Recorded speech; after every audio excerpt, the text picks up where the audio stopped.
મોઢામાં ઓગળી જાય એવો પરફેક્ટ ચણાના લોટનો હલવો બનાવવાની સૌથી સરળ રીત આજે હું તમને બતાવીશ.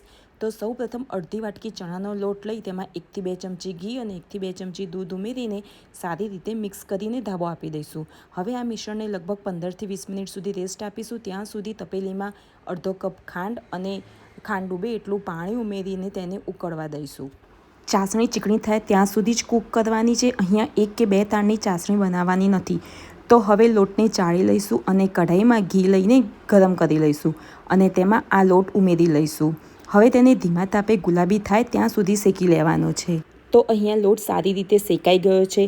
હવે તેમાં બનાવેલી ચાસણી ઉમેરી લઈશું અને 2 થી 3 ચમચી જેટલું કેસરવાળું દૂધ અને ઇલાયચી ઉમેરીને તેને સારી રીતે મિક્સ કરી લઈશું. તો હવે તૈયાર છે આપણો ચણાના લોટનો હલવો અને તેને છેલ્લે બદામથી ગાર્નિશ કરીને સર્વ કરીશું. તો તમને મારી આ રેસીપી ગમી હોય તો વિડીયોને લાઇક, શેર અને સબસ્ક્રાઈબ કરવાનું ભૂલતા નહીં. જય શ્રી કૃષ્ણ.